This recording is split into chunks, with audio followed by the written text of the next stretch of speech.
together.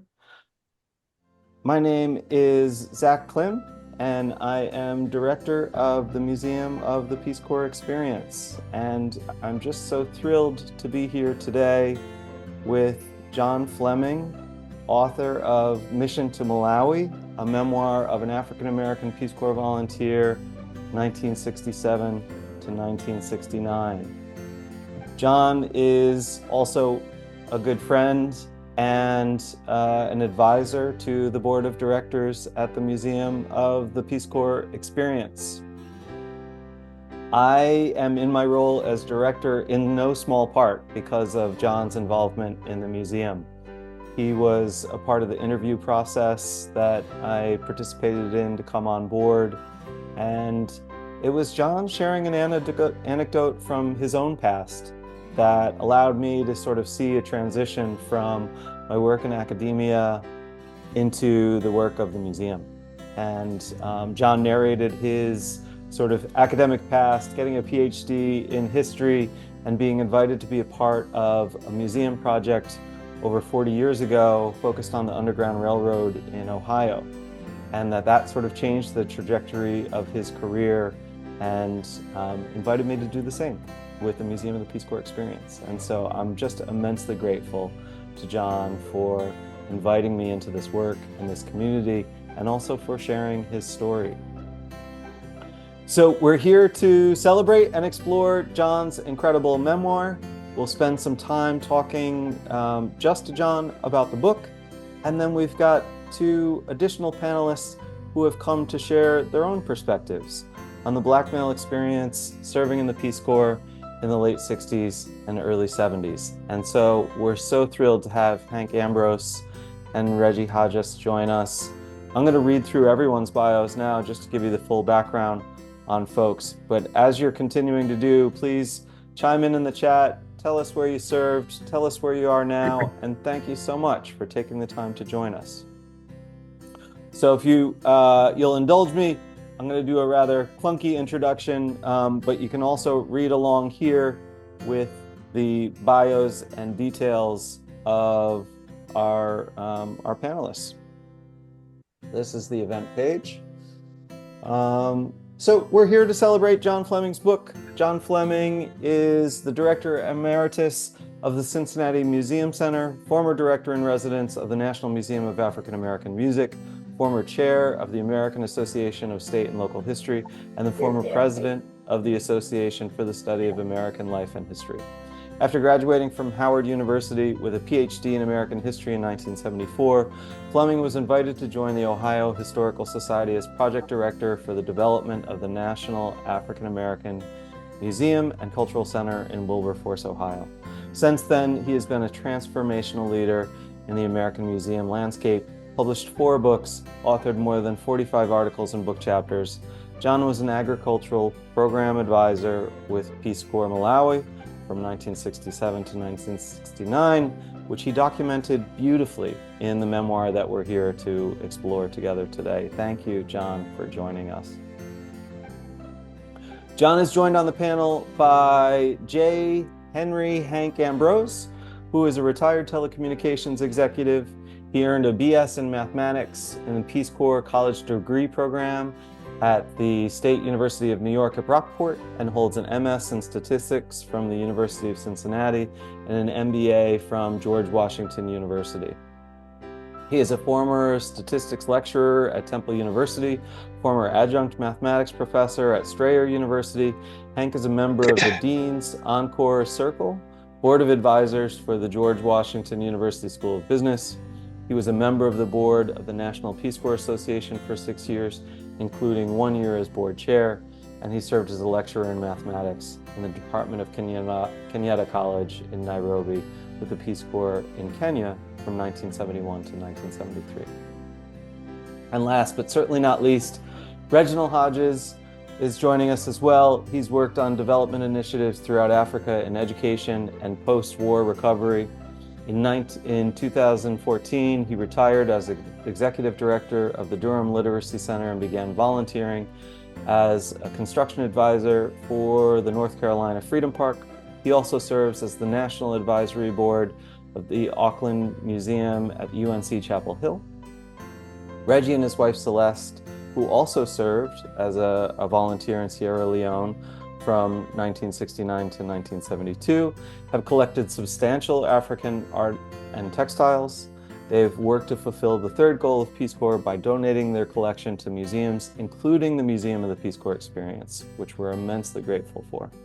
Reggie served as an education volunteer in Peace Corps Sierra Leone from 1968 to 1971. And then lastly, and a bit more briefly, I'm Zack Klim. I'm director of the Museum of the Peace Corps Experience. I served in Bangladesh from 2000 to 2001. I've been the director here at the museum since 2003. And prior to that, I worked at New York University as the director of global affairs. I also worked with USAID in Burma and Costa Rica. And I see myself as sort of an international educator in the role of a museum administrator. And I'm just so thrilled to be a part of this wonderful community. So the layout of our event today is that John and I are going to have a rather informal conversation for about 30 minutes about his book. And then we're going to open up the conversation to include Hank and Reggie, who will share their perspectives on their own experience. And then we'd love to hear from you all. As I mentioned, when some folks first joined, we've got a really large attendance. We have over 300 registrants and 90 of you are present here today. So rather than dealing with lots of competing background noise, we're just going to have our speakers speaking, but ask you all to be active in the chat. So if you have questions, please feel free to post them there, and then we'll have a proper Q&A towards the end of the event, and we'll ask you to post your questions there as well. I should add that we did intend to have a fourth speaker, my friend and colleague Nicole Bannister. She is a board member here at the Museum of the Peace Corps Experience and helped me facilitate a recent event on storytelling in museums and films, which some of you may have joined. Nicole has a family emergency and is unable to join us today, but she's here in spirit, and we appreciate her help in shaping the event up until this point. So I'm on my own managing the conversation and the logistics, so if things are clunky, please bear with me. Thank you all so much. So I'd like to just say a word on the event and why it's important to us. You know, we at the Museum of the Peace Corps Experience are committed to inclusive history. And we believe that institutions like ours must work to ensure that diverse experiences and contributions of all groups, especially marginalized communities, are recognized and validated. And it's events and storytelling opportunities like this that do just that. By showcasing these types of often untold stories, we're working to foster a sense of identity and belonging for all people in the Peace Corps community. That includes volunteers, staff, the host country nationals that were our host families, our friends, our colleagues. This type of focus on inclusive history corrects historical inaccuracies, and more importantly, addresses the omissions that often take place in interpretation and telling of history. And it has the potential to promote social justice and equity by empowering individuals with a more comprehensive understanding of the past. It's our belief that inclusive history builds empathy and tolerance by educating people about the varied human experience, enhancing civil engagement, responsibility, and just building a more comprehensive understanding of our past. You all know the tropes of Peace Corps volunteers. We see them in film and in television. We hear them from our friends and our family members. And this is an investigation of narratives that are different from those tropes and stereotypes. And thank you for showing up today to share them with us. Your curiosity speaks volumes about your commitment to diversity and inclusion in the community. And just by showing up today, you're fostering a sense of belonging to others. So thank you all for that. John, I've done too much talking already, so we're gonna start to move on from me to you. and we'd love to hear about the book. So maybe as a starting point, could you tell us a little bit about the book? We probably have many people that have bought it and may have read it, and others that have not. So I have a series of questions planned, but in a nutshell, can you tell us what's in the book? What's it about? Why was it important to you? Thank you, Zach, and thank you, fellow panelists, for participating this evening. The book, in many ways, is a continuation of my memoir that I wrote several years ago about growing up in the 1950s in North Carolina, because many of the threads of themes that I deal with in the mission to Malawi emerged first in my memoir about what it was like to grow up in a segregated society, experiencing segregation, discrimination, and I also talk a bit about my religious upbringing. Uh, I had wanted from the first time that I can remember, I had wanted to be a missionary. So that those themes sort of emerge in my memoir about Mission to Malawi as we go forward.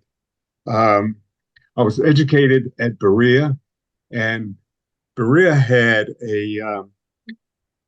Berea College had a Peace Corps training program during the summer that I was on campus. So I was first introduced to the Peace Corps at Berea, but during my years at Berea, I became active in the civil rights movement. We organized students to join the march from Selma to Montgomery.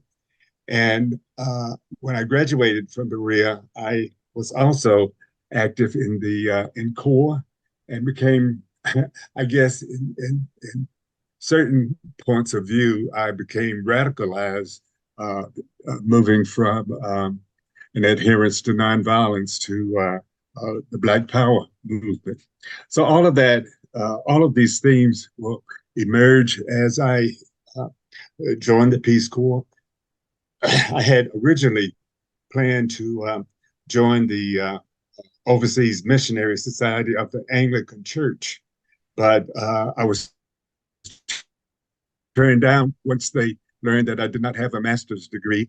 They felt like the American BA degree was not equivalent to the British BA degree, so they suggested that I go and get another degree so that I could teach in one of their mission schools. So that was fortuitous in some ways, because my second option was to join the Peace Corps. I wanted to be a teacher in Kenya, because I had many friends who were my classmates from Kenya. So I was encouraged to join. When I joined the Peace Corps, I was encouraged to volunteer in a teaching program in Kenya. Unfortunately, the program that I wanted to join was just completed and would not happen again for another year, but I was offered a position in the agricultural class in Malawi. So I decided that I would take that.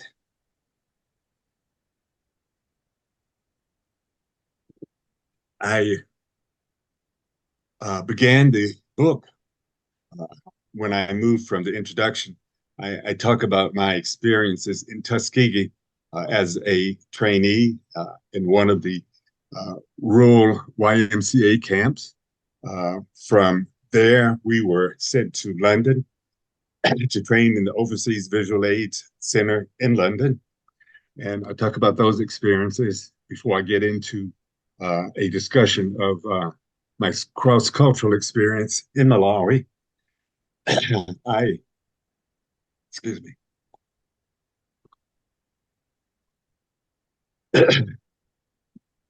I was a little shocked when I got to Malawi, because President uh, Banda, was uh, had recognized South Africa, had kept many of the expatriates from South Africa, from other English colonies, as well as from Rhodesia. And I was uh, forced to, I worked in a situation where the expatriates were in control in the southern region. So I had to deal with not only uh, my experiences with Malawians, Africans, but also dealing with expatriates whom I considered to be somewhat racist. When I got to the country, there was an effort there had been an effort to overthrow the government of President Banda by some of his cabinet officers. And being somewhat of a self-styled radical, some of us decided that if there was some way for us to join the rebels, then we would do that. And of course, that was against all policies that the Peace Corps had implemented. No involvement in local politics, but being young and idealistic, we thought that if we could make a difference in bringing about a racial, changing the racial tone of the country, then we would do so. Fortunately, the rebellion was quelled before we had a chance to take part in it. I talk about my setting up a home in a former plantation that had been run down, had been vacant for a number of years, and the volunteers in the southern region lived there until we could be placed throughout the country. I later built a house on a neighboring farm that I lived in because I did not want to be associated with living in an expatriate's house. My job was to develop the extension aids office for the region.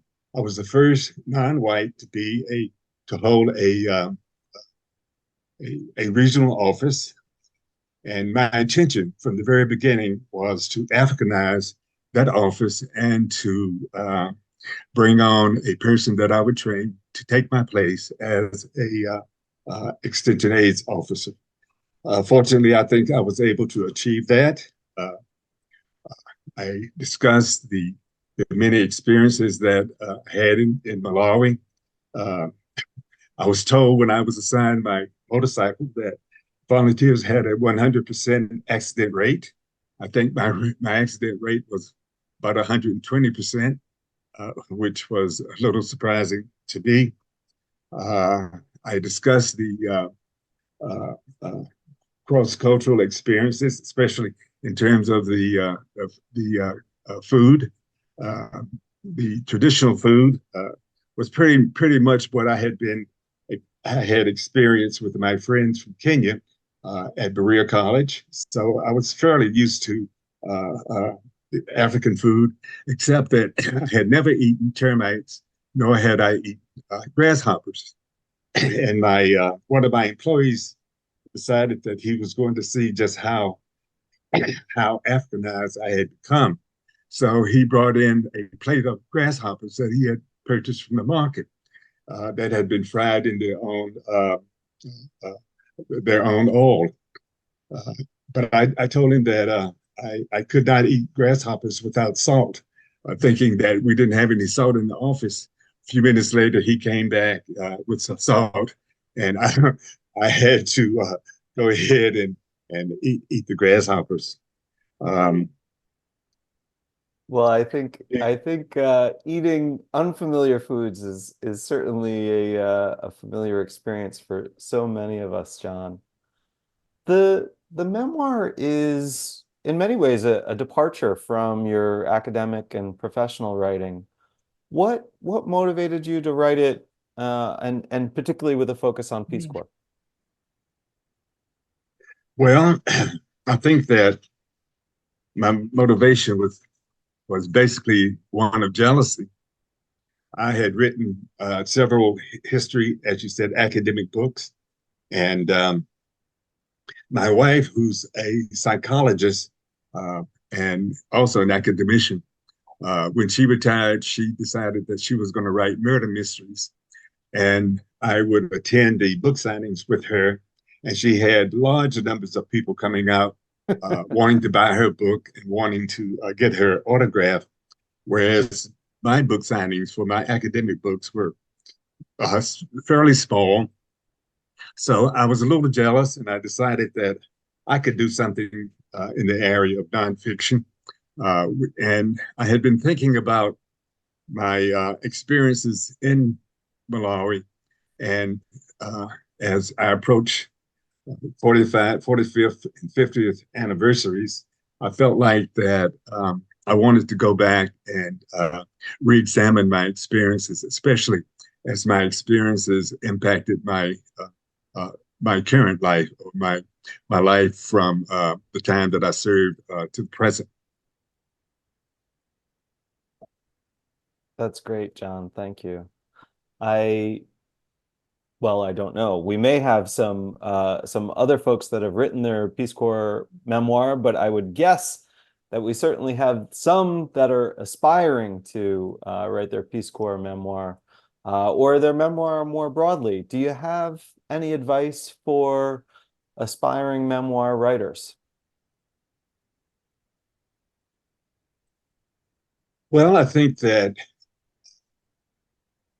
people who would like to write their memoir should think about what it is about their life, the lives that they would want to share with others. For me, I was thinking uh, more about my daughters and my grandboys. I wanted them to have some sense of who I was as a young man, and why I joined the Peace Corps, and how that Peace Corps experiences, how those Peace Corps experiences impacted my life.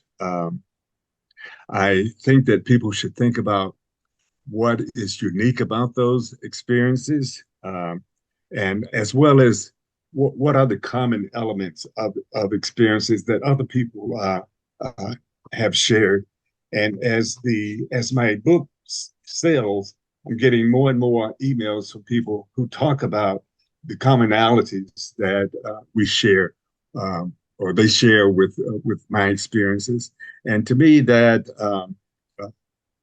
shows that there is something uh, uh, universal about the story that I was trying to tell, and I think that's what people should think about as they uh, think about writing their memoir. That's great. Thank you, John.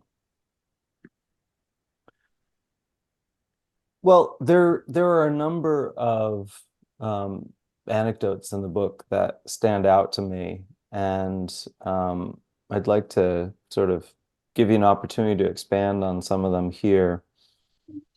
One refrain that I see or experienced throughout the book is sort of a young person not knowing when and how to act in the face of injustice in a foreign context. And I imagine maybe this resonates with many of the RPCVs here. Can you share an example or two from the book where you were grappling with that question, um, and maybe how you reflect on it now? Well, first of all, let me say that uh, because the most of the regional officers in the southern region, and there were three regions in the country, the other two, the northern region and the central region, had fairly well been Africanized. So the southern region was the exception. And I felt like if I had wanted to, that I could have been, even though I was African American, if I had wanted to, I could have been accepted into the expatriate community, uh, attended their churches, participated in the country club and all of that. But then I would not have gained the experience of working and living with my Malawi colleagues. So I had to make a special effort to separate myself and to identify with my Malawians. And that created the sort of conflict that you're referring to. There was a situation where a young lady had, because I was a regional officer, I had the privilege of having a telephone in my office. And there was a young lady African lady who wanted to use the phone, and I gave her permission to do so. Well, the regional officer came by, wanted to know what she was doing on the phone, that they were not allowed to use the phone, and that she should get off immediately. And he was very rude to her. And I regret to this day that I did not stand up for her. I don't know exactly why I didn't, but I didn't. And I vowed that if there were other situations where I would have to stand up for discrimination, then I would do so.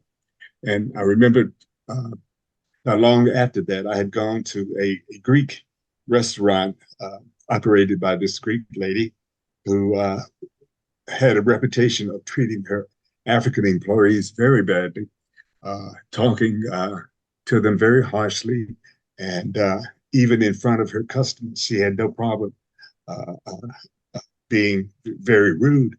And I don't know whether it was because of the second beer that I had or what, but I did speak up, and I told her exactly what I thought, and did not mince words, including a few chosen cursing words.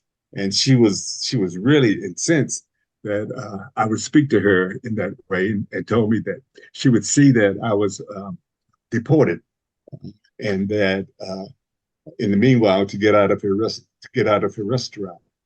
Well, I did leave, and I felt like that I did speak up when I saw injustice that existed. Thanks, John. I mean, this is one of a number of instances where you felt sort of the precarity of your welcomeness in Malawi. There were other instances where you were fearful of being deported. Do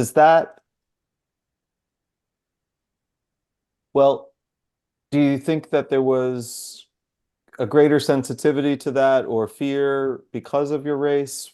How do you make sense of that, reflecting on that now?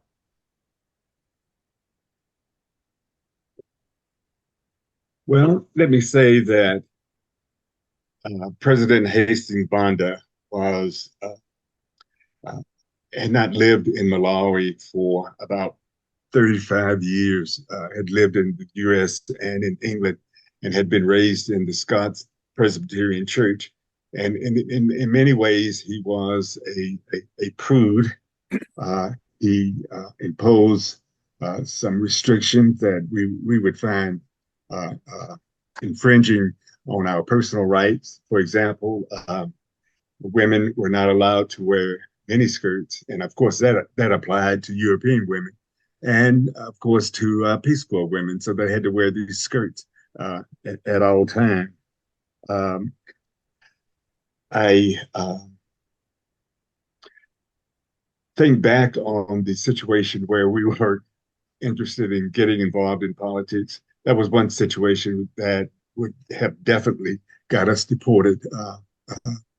There was another situation where we had gone to a game reserve in Zambia, the Wangwa, a game reserve, and to my surprise, that all of the people at the game reserve were Europeans, mostly from Southern Rhodesia and South Africa. And I had written in the guest book that uh, uh, that some of the expatriates were among the wildest animals in the game reserve, and some other comments like that. And when I returned to Malawi, somebody had seen my comments and reported it to the government, but I didn't hear anything else following that. I do know that some of that behavior uh, got me into some difficulty with the Peace Corps office as well as the American embassy. Um, I was surprised that the ambassador, you would see, it's not unusual to see him on the street. I passed by him one day and he actually turned his head and did not speak. So I was in some ways persona non grata, but I managed to stay 2 years without being deported in spite of rules and regulations and my violating. Well, that's an accomplishment for any young person, really.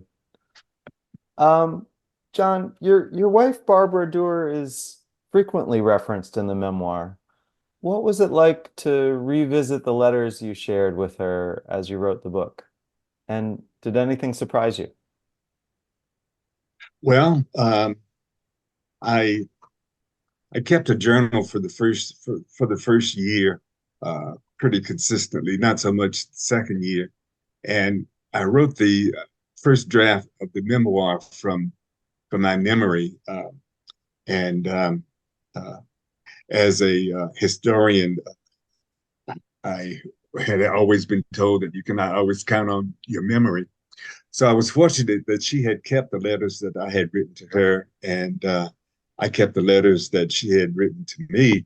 And I was able to go back and read those letters in chronological order and make some corrections of mistakes and misinterpretations. But they, her letters were very informative. Um, uh, Talked about, she kept me up to date on what was happening in the late 60s, 68, the what was going on in the civil rights movement, which she knew I was very much interested in, the Democratic Convention, the war in Vietnam. So I found those letters very informative, and my letters to her was always sort of designed to pique her interest in coming to Malawi. I had hoped that one day she would actually come and spend some time with me before I left the country. And after I built my house, uh, uh, I sent her a photograph, and she told me that she later told me that if she had come to Malawi based on those primitive conditions, that we never would have gotten married. Um, I said, what's a little lacking of electricity and running water and indoor toilet facilities? Uh, what's that among friends? But evidently, it was something that she was not prepared to endure. Well, it's a good thing for all of us that she didn't visit then. Um, well, John, your memoir in and of itself is a demonstration of a strong commitment to Peace Corps history. But beyond that, you've been an advisor to the Museum of the Peace Corps Experience, which is really focused on Peace Corps history as well. Why is Peace Corps history important to you?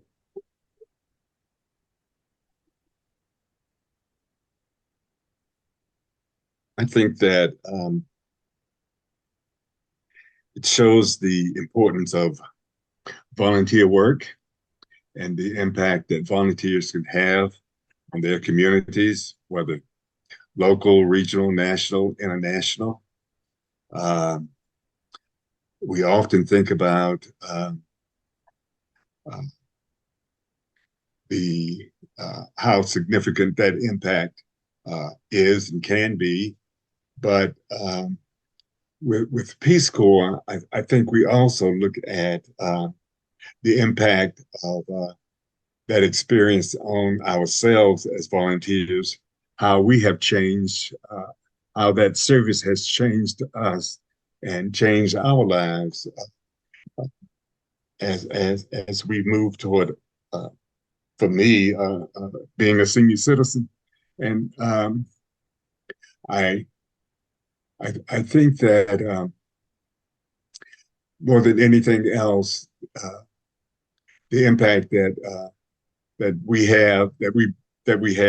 we brought back from our volunteer service to our local communities.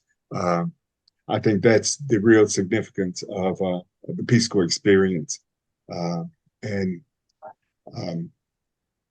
I think that that's the sort of thing that makes the Museum of the Peace Corps experience very important, because it shows, whether you join Peace Corps or not, it shows how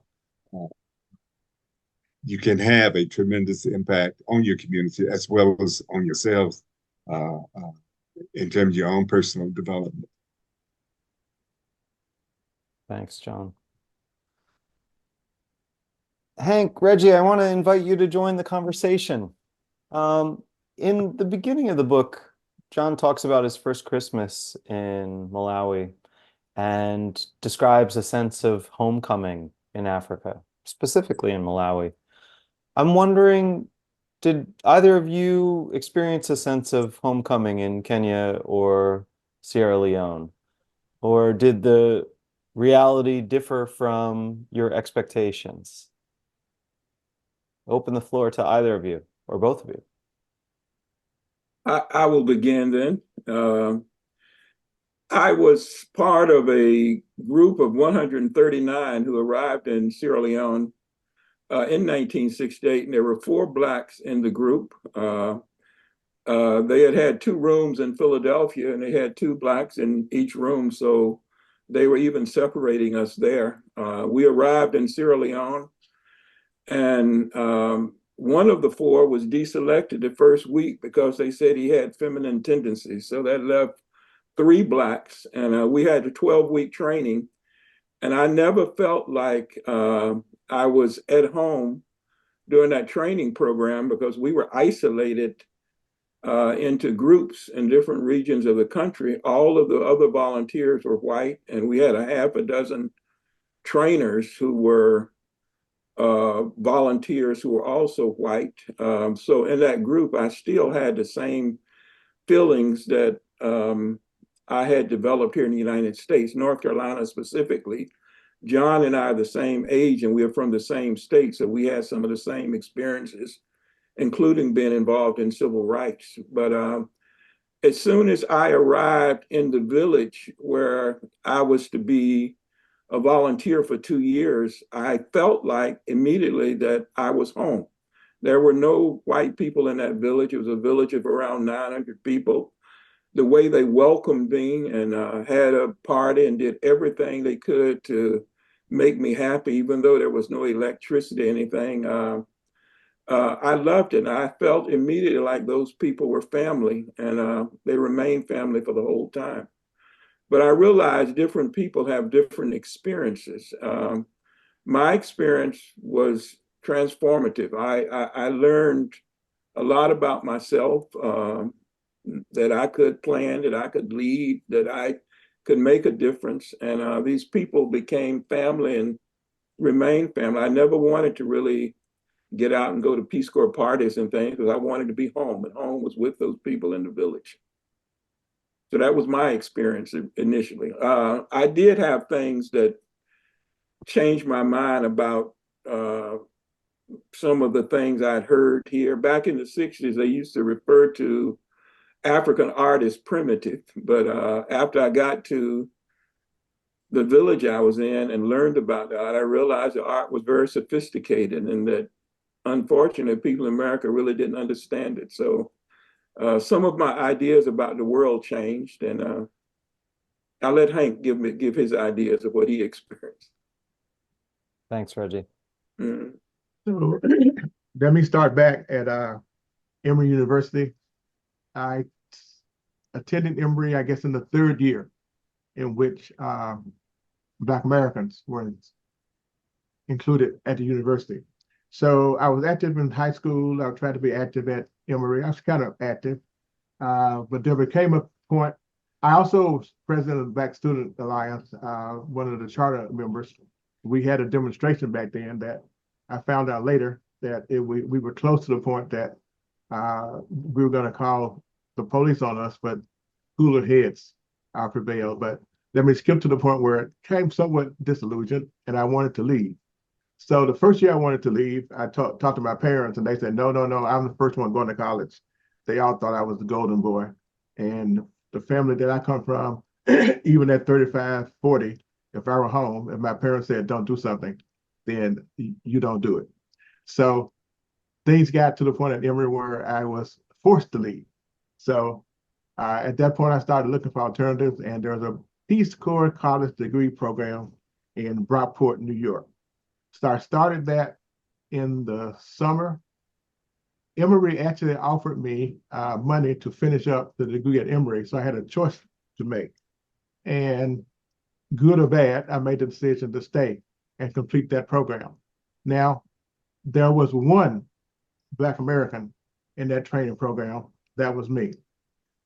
I got a call from Peace Corps offering me a chance to go to Kenya. This will sound like I wasn't too bright because actually the first time I was offered it, I turned it down. Fortunately, God was on my side, so they called back, and of course I said yes. But in my mind, I'm going to Kenya. So this train, and I was in the first in-country training program, and I said to myself, there has to be more than one Black American in that program. Well, lo and behold, there was one Black American in that program, and that was me. But a good thing about that was that the year before, there were a number of Black volunteers who had come to Kenya. And the guys heard of them coming. So I was greeted at the airport by some of the volunteers who were already there. I guess I want to make two other points. I was in Mombasa. I had learned enough Swahili to hold a conversation for, if I'm being generous, 10 minutes. I was talking to some people, and this guy kept looking at me. So at some point, the Swahili faltered, and he touched my hair. I had hair then. And he said, where are you from? And at that point, I had to tell him that I was from America.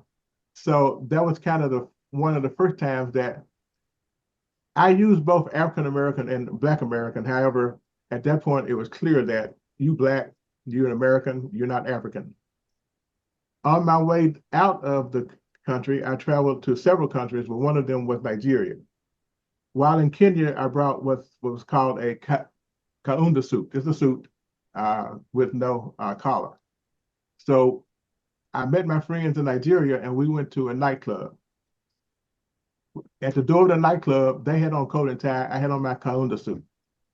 They would not admit me because as an American, you needed to wear a coat and tie. The kaunda suit did not work for me because I was a Black American. So there was a second instance where I, found out that, look, you may want to attach yourself to Africa, but in this particular case, as far as the Africans are concerned, you are a Black American. Thank you, Hank. I guess this question is for all three of you. How did your volunteer service shape your identity as Black Americans, or did it?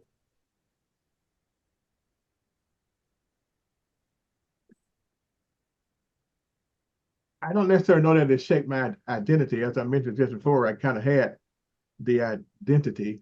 I think it was Reggie maybe who talked about the fact that having been at a white university at Emory, having been among white people at Brockport, now I'm in Kenya and I'm at a college as a instructor.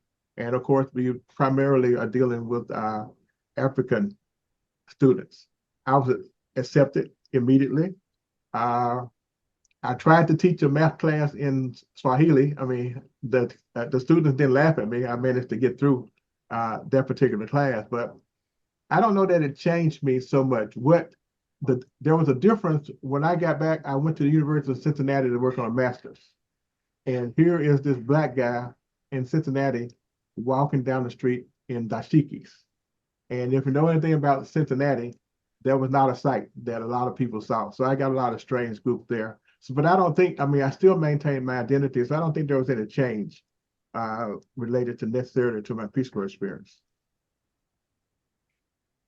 When you talk about Black identity, it is a result of your lived experience. And growing up in segregated North Carolina and experiencing all of the segregation, everything from the schools to the buses to the theater, it sort of molds your beliefs. Some people became bitter and some people just accepted it as they were less than. But going to Africa, my identity as a Black person, I think, changed some when I met other Black people who did not have that experience of segregation. The people in Africa, all of them basically were Black. The people in charge were Black, the people in the village, and they had not been segregated in a way that some were lesser than others. So there was a pride in them from being Black and being in charge that I did not see in North Carolina. People in North Carolina could not achieve their full development because the opportunities and the situations that allowed them to advance were not there. But in Africa, you could see that in other people. And I know within myself, I developed a more positive feeling about myself because I realized in working with these people that the education, the training, and experiences that I had were valued. And I could plan, I could organize, I could lead, I could achieve results in various programs that I could have done in North Carolina too, but I never would have had the opportunity to do it. So I think in terms of looking at Black identity, I think I grew as much from the years I spent as a Peace Corps volunteer as I grew in all of the years I spent in education in North Carolina. And I'm talking about elementary school, high school, and college. I learned more about myself and about other people from the 3 years I spent as a Peace Corps volunteer. I'm not sure that I changed that much when I joined the Peace Corps. I think I mentioned earlier that I had moved from being a follower of Martin Luther King to being more of a follower of advocates of Black Power, Stokely Carmichael, and others.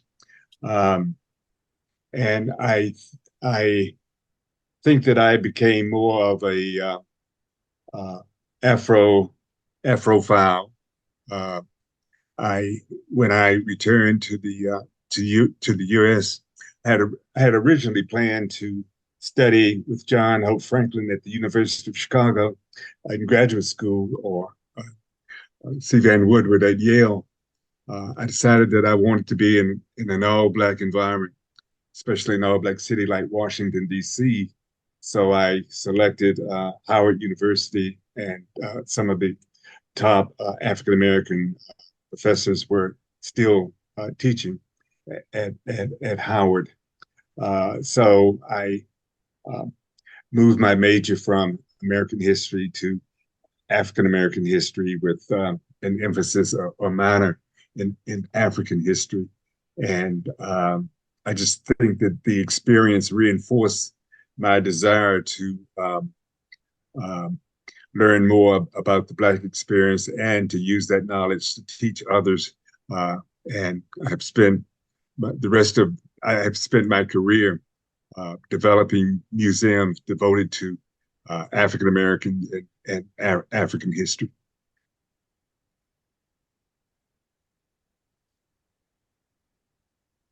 John, you talk about your experience in Malawi and also narrate much of your travel through other countries in East Africa. And Reggie, I know you have your service in Sierra Leone, but then worked with Peace Corps and other agencies throughout Africa for many, many years. Hank, you also had your own experiences. Amongst your own personal histories, you bore witness to many African nations transforming themselves in the wake of colonialism. And I wonder if you could speak to some of those examples. What did you see in terms of new or emerging countries redefining themselves, Africanizing themselves, so transferring power from white colonists to Black Africans? John, you talk about that term of Africanizing oneself as a nation frequently. Do you all have any reflections on that or examples that you'd like to share?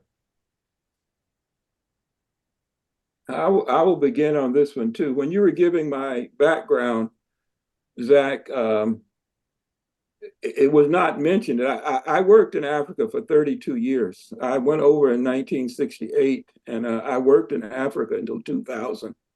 And I had the opportunity to visit 34 different African nations during the time I worked there for various organizations, including Peace Corps. I was Peace Corps staff for 5 years too.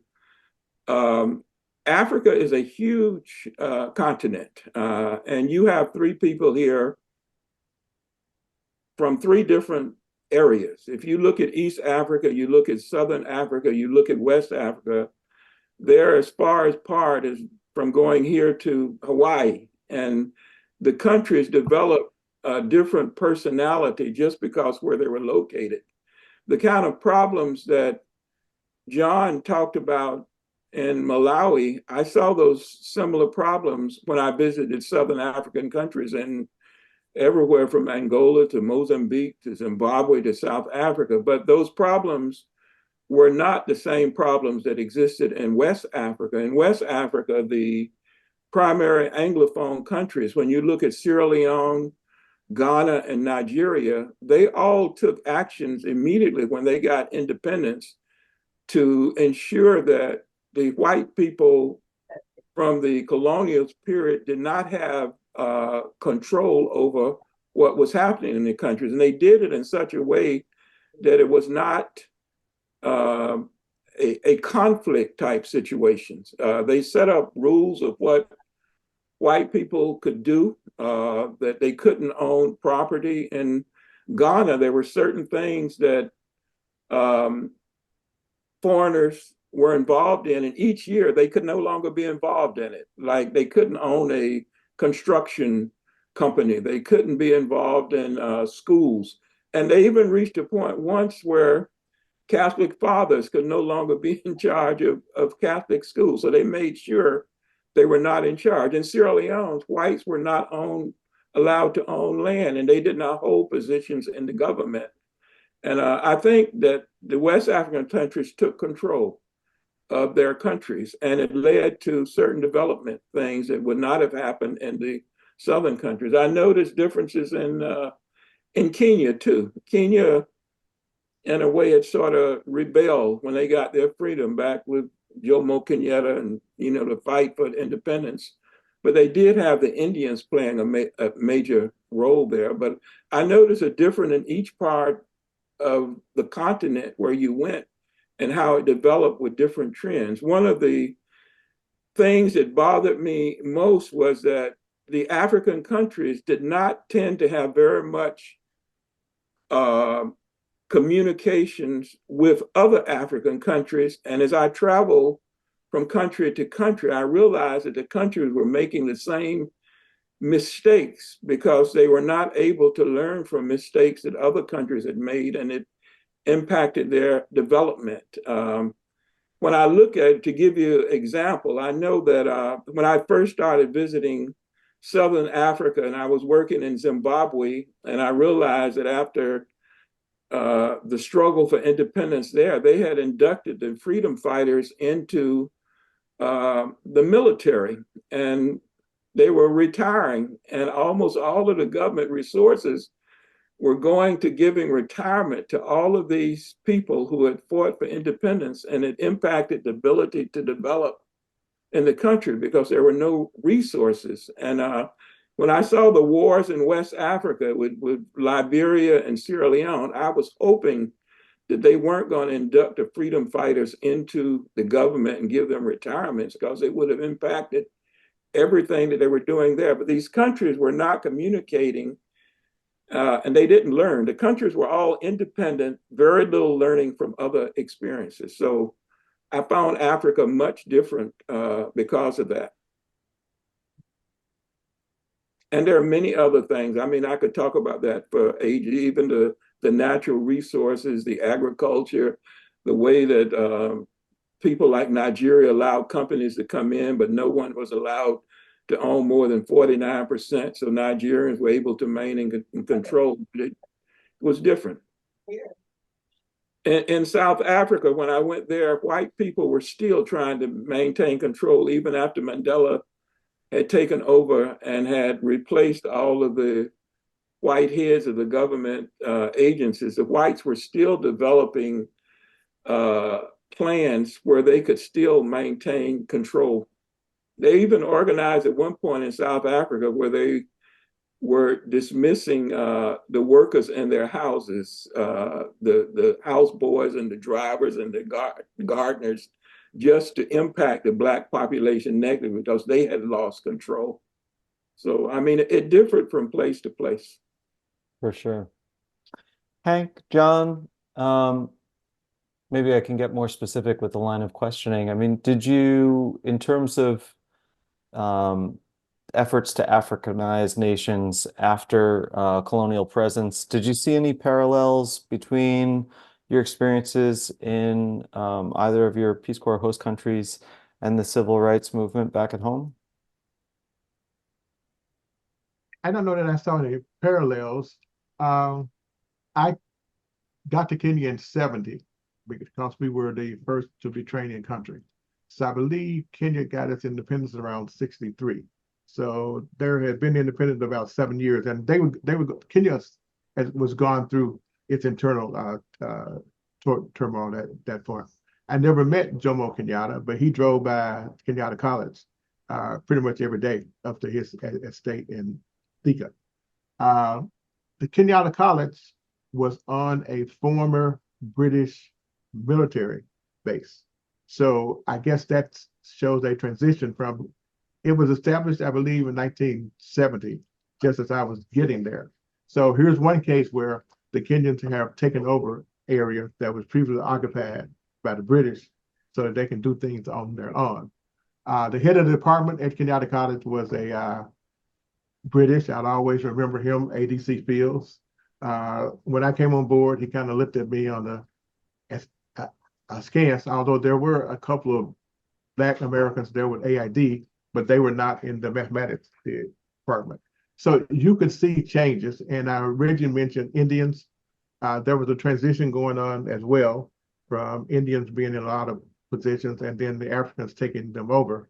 But at that point, I had been home when in Memphis when Martin Luther King was actually shot. I'm from Memphis. And like I mentioned, I marched in the garbage workers strike the next day. But once I got in Kenya, I was looking at America from the outside as an American not in there. So I wasn't so much totally engaged in what was happening as far as civil rights was happening in America. But you could see changes taking place in Kenya as the Kenyans were taking over Ministry of Agriculture, the Ministry of Education, which I had some things to do with. But you can also see some vestiges. Kenyatta College is a teacher training institution. Kenya's Science Teachers College was also an institution that still had quite a British presence. I went to a class were the British guys were teaching computer science. Of course, I had studied computer science at Emory. So the guy kind of looked at me. He thought I was a student. And while I was sitting there, I had gone to assist them. And you could kind of see a message. He just didn't understand until I started to explain that there was stuff that I knew that I had an understanding of doing computer science. So there was still some vestige of the British wanting to be in control while I was there. But this was early on. Of course, things changed in Kenya after that. But I really wasn't looking at it from the perspective of what I had experienced back in America. Thanks, Hank. John, do you want to add anything? I think that President Banda, because of his being away from Malawi for so long and having been educated in the U.S. and in England, I think he gave favoritism to Europeans in his policies. And in many ways, I later began to understand that he may not have had some choices in terms of being a landlocked country and being dependent upon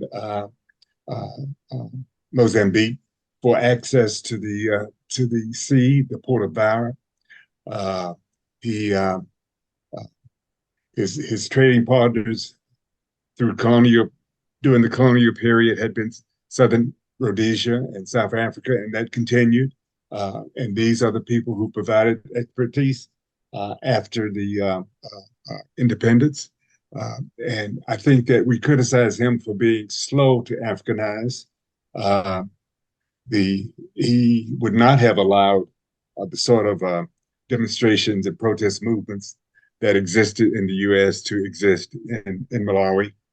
And as far as South Africa is concerned, I think it was about 20, 30 years behind the U.S. and the civil rights movement in the U.S. That protest movement certainly benefited South Africans in terms of inspiring them to talk about Black power and to move toward becoming independent and hopefully to Africanize the government and the industries.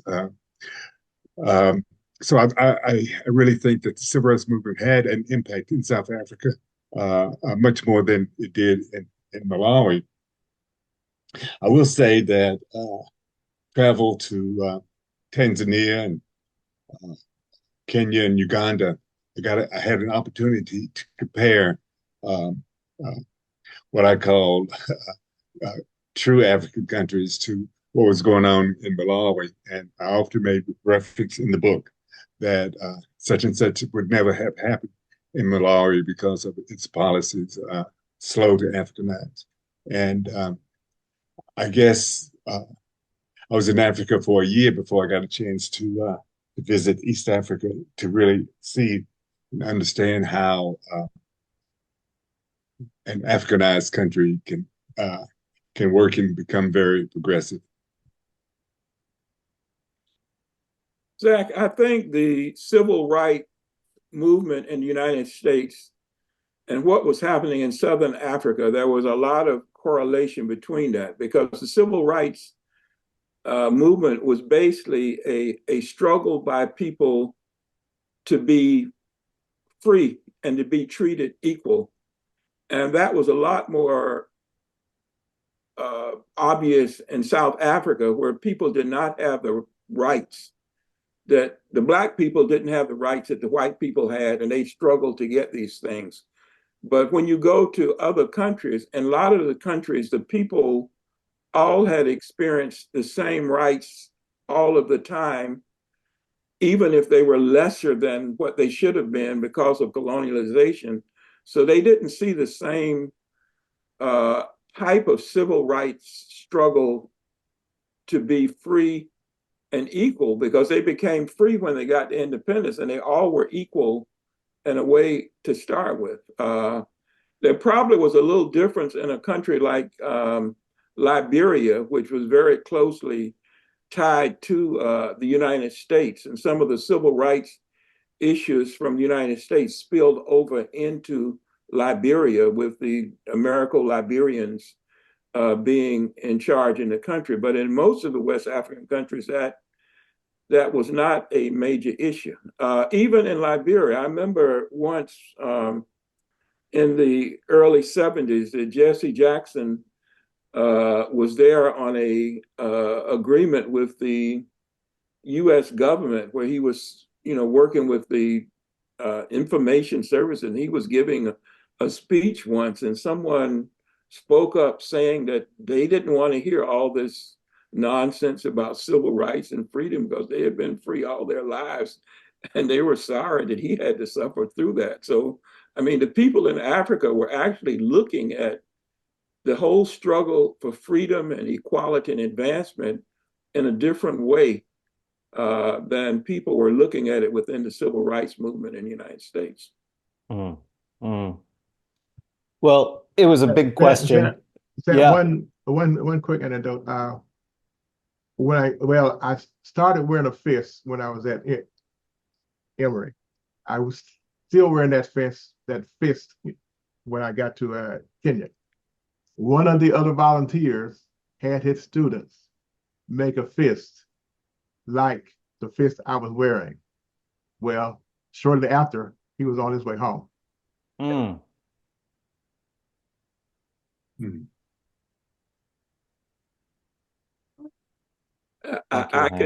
I could see that within Peace Corps. I think it was a combination of Peace Corps and where he was not wanting to rile up students as well. Mm-hmm. I think it was a combination of both. Mm-hmm. Sure. It was a big question, and I appreciate all three of you sharing your reflections here. I want to begin to invite our audience to share your questions. If you have questions for John Fleming about the memoir, please post them in the chat. If you have specific questions for Hank or Reggie, we welcome those as well. So please feel free to use the chat to share your questions, and I'll read them out to our panelists.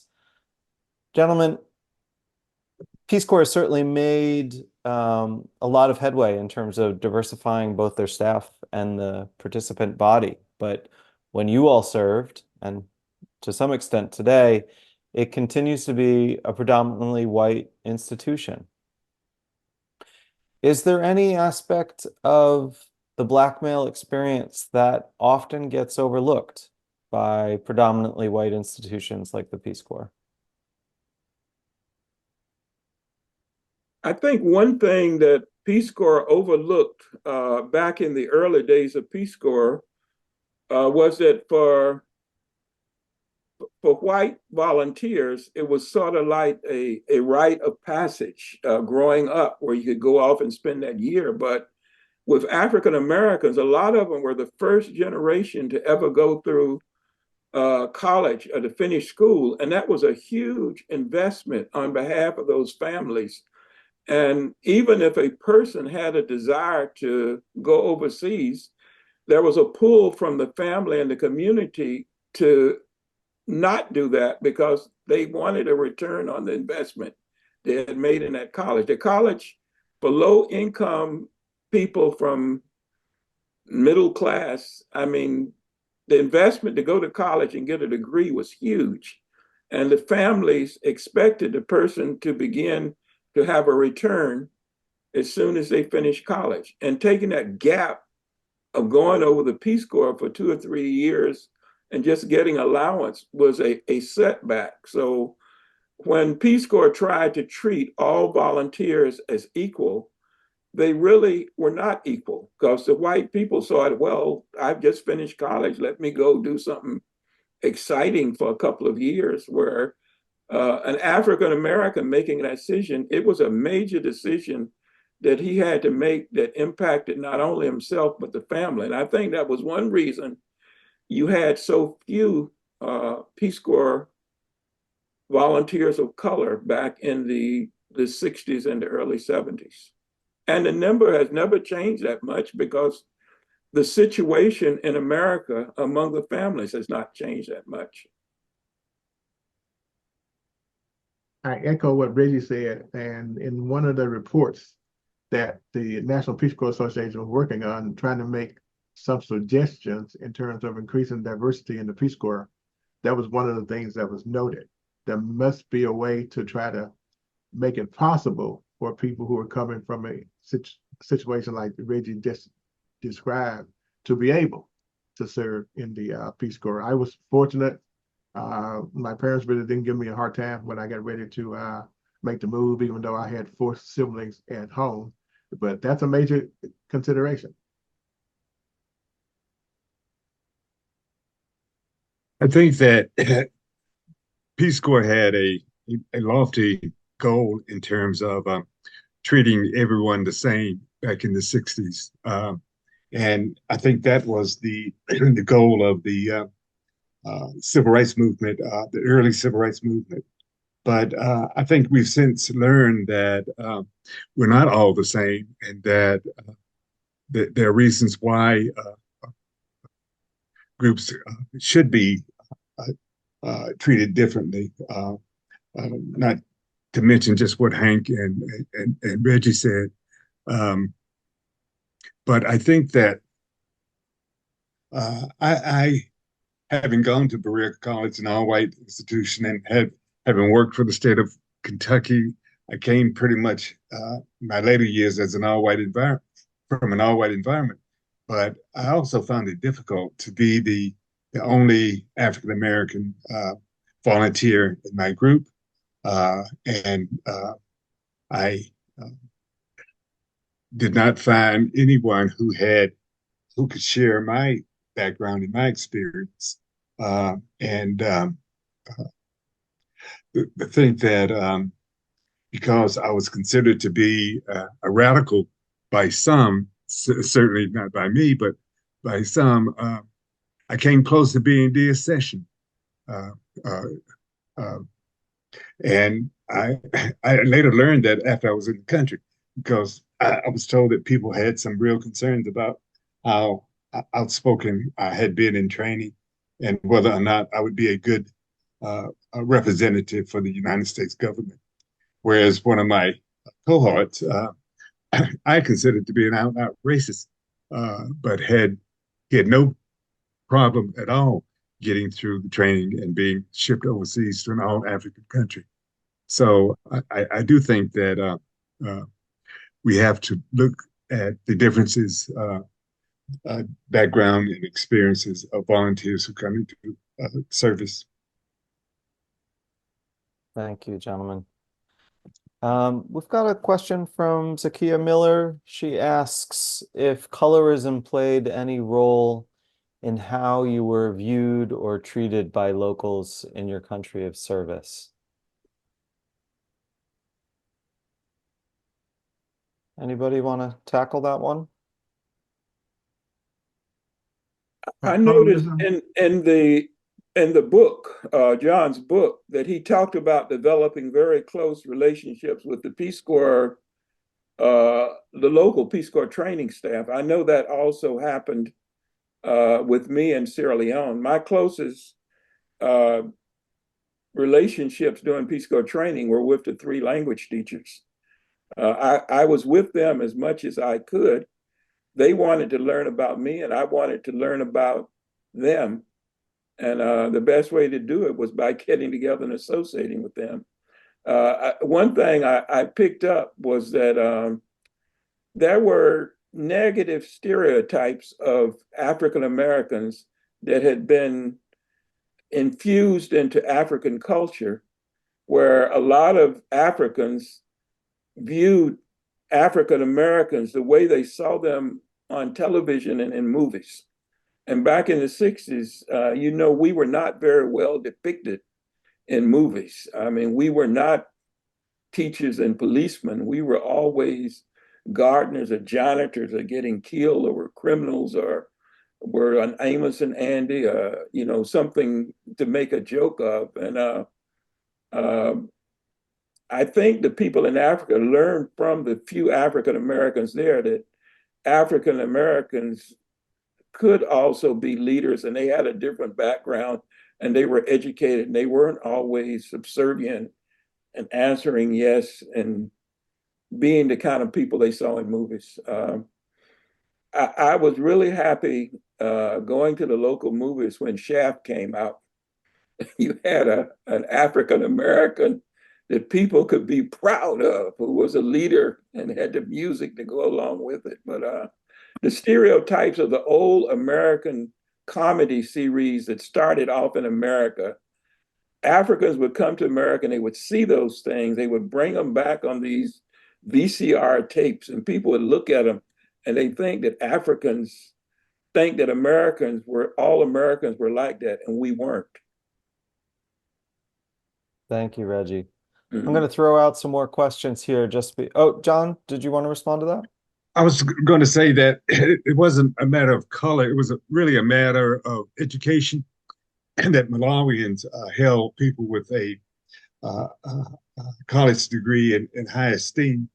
And so I wanted to be accepted for who I was as a person and not so much my educational background.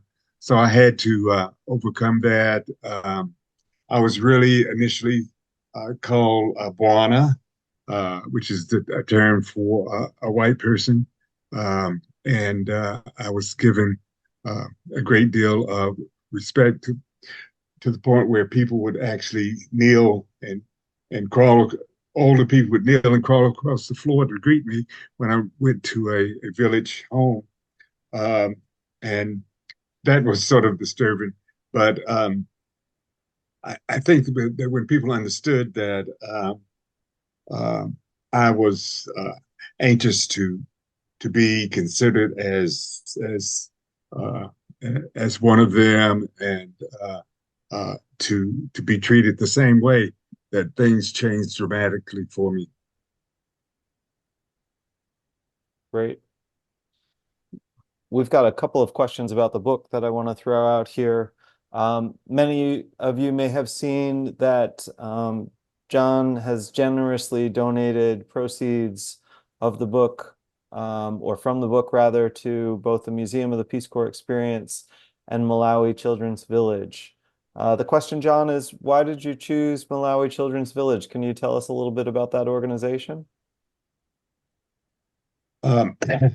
Shortly after I left Malawi, I was not one of the founders, but one of the early supporters of Malawi Children's Village.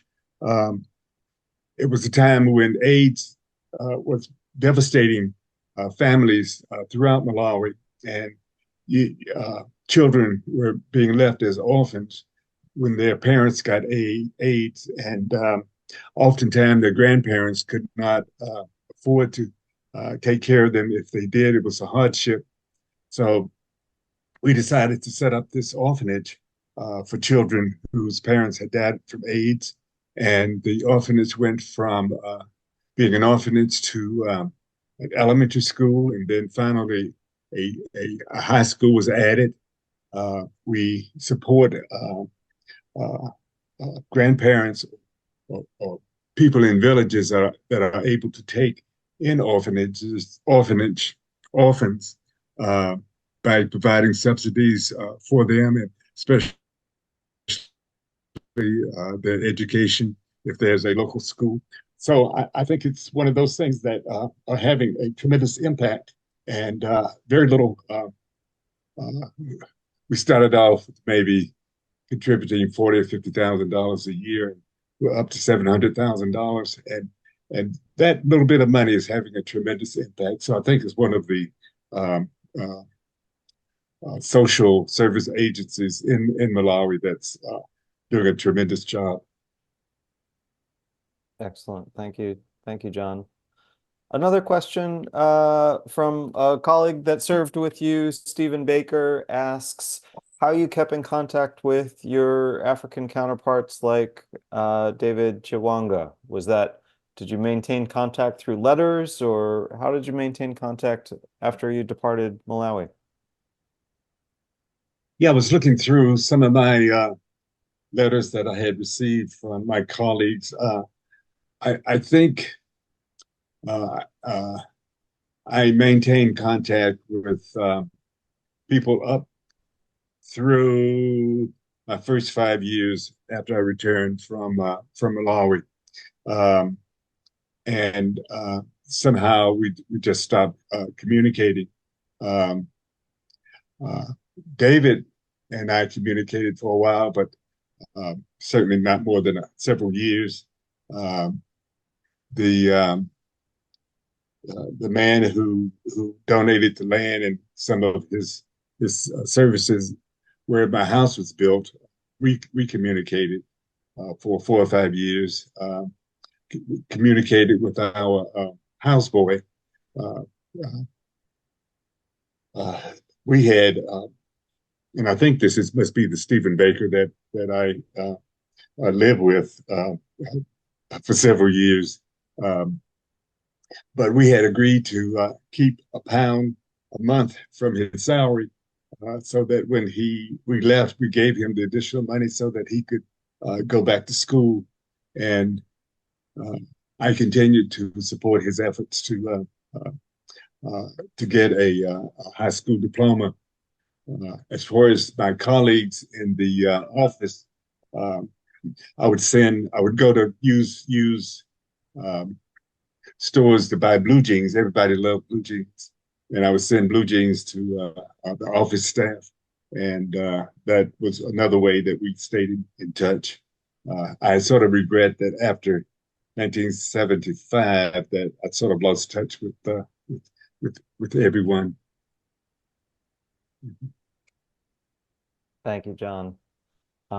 It's beautiful to see those rich relationships, and it's heartwarming to hear how you maintained those contacts and shared them. I should say, we at the museum are thinking about how we can expand the collection. And by the collection, I mean both artifacts and stories like the ones that you all shared here. And one of the most important ways that we'd like to begin doing that is by beginning to collect and preserve artifacts from your friends and counterparts and host families and those impacted by your service abroad. So I plant that seed with you all, the audience, because we are reshaping our collections policy now and building infrastructure to encourage those types of gifts. But we need you all to help us find those people that you worked with and lived with and shared so many life experiences with during your service, and bring them into the museum community. Let them know that we exist and we're eager to hear their stories and to tell their stories through the artifacts that they donate. So I'll take a minute just for a plug there. We're coming up on time. And so I ask you to join me in giving applause to John and Reggie and Hank for sharing their thoughts, ideas, experiences with us during this time. John, thank you for the perseverance to write such a powerful memoir and put that out in the community. Thank you all for spending this time with us. We've got, I'll give you a glimpse into the future of the museum. As some of you may know, we're still seeking a permanent exhibition space in Washington, D.C. The lower hanging fruit for us will be temporary exhibits, of which we've got an amazing lineup for 2025 and 2026. So we'll be rolling these details out in a series of communications, but you'll get a glimpse of it here. So we'll be beginning 2025 with a temporary exhibit at the International Peace Museum in Dayton, Ohio. And we're so thrilled to be working with them. They're going to be hosting us as their primary exhibit from January to April as part of their season of nonviolence programming. And so we're working with them to formulate that exhibit now. We've also brokered a partnership with the MLK Memorial Library in Washington, D.C. That's the main branch of the library in the DC system. For those of you that have been there, in many ways, it's more like a museum than it is a library. It has exhibit spaces on every floor and has been the first home for the newly formulated Women's National History Museum. They're going to be hosting us for a relatively small scale exhibit in fall of 2025. That will coincide with the Peace Corps Iran Association's conference that will be hosted there in October. And then they're going to be hosting us for a much larger scale exhibit again in 2026 as part of the America 250 semi-sesquicentennial celebrations that will take place in DC and beyond. And then also, as many of you know, we continue to work closely with our friends over the Peace Corps Commemorative Foundation. And the museum will also be a part of the park they're building on the National Mall in terms of virtual content that can be accessed through a park visit. So lots of exciting announcements and updates to come. We'll share details with all of you. We thank you so very, very much for joining us tonight, for your support of the museum. If you're not already a member, please join us as a member. Your contributions to the museum support events like this and also will help us build the exhibits that we hope to put forward at the International Peace Museum and the MLK Library. Thanks for joining us on this last day of July. This was just such a wonderful time. Once again, Hank, Reggie, John, thank you so very, very much for sharing your stories. Have a good night, everyone.